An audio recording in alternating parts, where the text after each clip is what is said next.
Hi everyone, Ryan and Tom here. This week at SecureIt, we're talking in depth about the Answer cabinet. We're also going to talk a little bit about the TrueSafe and how they compare to each other.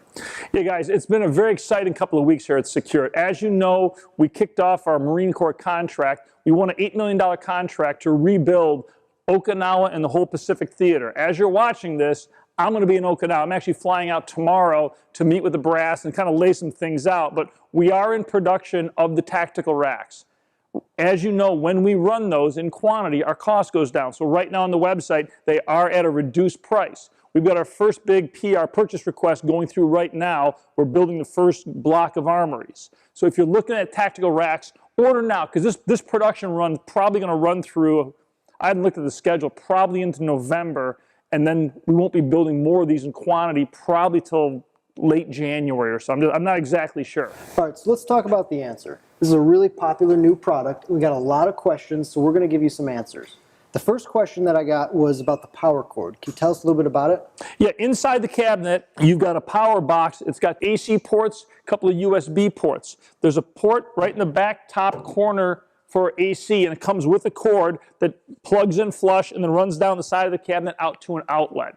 Gives you the option from different alarm systems, all sorts of products you may want to use in your safe. Lights in there. Right. It really doesn't need an anti-corrosion piece because of the design, unless you happen to live in a swamp or in, if you're in a super humid area, maybe then. But even then, with really high humidity, most of those products, the goldenrod and stuff, they're going to be marginal at best. Your best defense is always going to be properly clean and oil guns. In the case of really high humidity, probably a desiccant type product or dehumidification product, not a heating product, would work best. Yeah, and now talking about humidity, the next question was about holes and venting. So I want to talk a little bit about the bolt holes. Now, where are those located and how many are there? Right, the cabinet comes with 4 holes, 1 in each corner, to properly secure this down to the floor. There's no venting in this cabinet. This is a fully sealed cabinet. So it's not designed, the Agile cabinet, the back of it is vented to allow air to flow. This is more of a traditional safe, where it is a sealed cabinet. Again, if you just make sure your guns are cleaned properly, not crazy oil, just properly oiled, lightly oiled, put them away, they're not going to corrode. Mm-hmm. The next question I had was about the top. People were wondering if we can put a product on top, and if so, how much can it hold? You can stack on top of this cabinet. Weight test will go over 1,000 pounds. If you're stacking 40, the Agile 40s on top, you have to be aware there's no holes in here to bolt them together. Be aware that it's a possible tip hazard. If you're going to line up a few of the Answers and put 40s on top, you can run a hole through this cabinet and bolt them together with fender washers to secure everything up. It makes a really impressive wall of guns and cabinets. But anybody who wants to stack stuff, I'm just going to caution, there is a tip hazard you have to be aware of. And we got a lot of questions about the doors. So what can you tell us about them? Yeah, the door design of this is pretty unique. And I'll tell you what, I'm going to go into the mechanics of it. But first off, the big advantage of double doors is clearance. You don't need a lot of space for this cabinet. If this was a big single door cabinet, the door would swing way out. And they'd make the cabinet really deep to offset the weight of the door. All that depth doesn't buy you much in a safe except banging guns into each other. So our double door system allows us to keep everything very, very compact. So you can put this in a closet. Stealth is the best security. This system allows you maximum storage with minimal impact on your living space. Let's talk about how the door system works. What you've got is a locking bolt system on this door that engages hardened steel pins top and bottom. The steel here is a doubled, and it's a rolled flange. I'm not going to go into the details of this. Suffice to say, it's designed and manufactured to create a very strong lip that all the bolts go behind.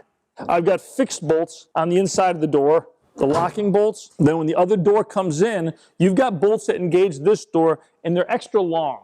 I'm not going to go into all the science of it, but we designed it so you're not going to get good pry on it. And this is a very thick steel bar that goes over the seam. Thus, there's no real way to get pry energy into this. And the way the lip is designed here, again, if you're trying to pry it, you can get a little purchase, but you can't get the mechanical advantage or the right the right mechanics to get a lot of pry energy into it. With bolts all the way around, if you take the time to cut these hinges off and they're massive, the doors are still intact and the safe is not going to open. So this is a really cool setup. You got a bow, you got a horizontal gun. What else we got? I just set this up. I wanted to do something a little different, just kind of play with it a little bit. Now, the base units, what I did is I slid them all the way into the back so that the guns, they still lean in because of the design. You get proper loading into the cradle, but with the guns at this angle, you got a whole lot of space behind the barrels. So I was able to drop a bow in and just use that space. I got the FN SCAR sitting up on top horizontal. And then I've got some handguns, ammunition, magazines, some other products, ammo, some cleaning products down at the bottom. The thing here is the base unit, it doesn't lock in place. It is adjustable.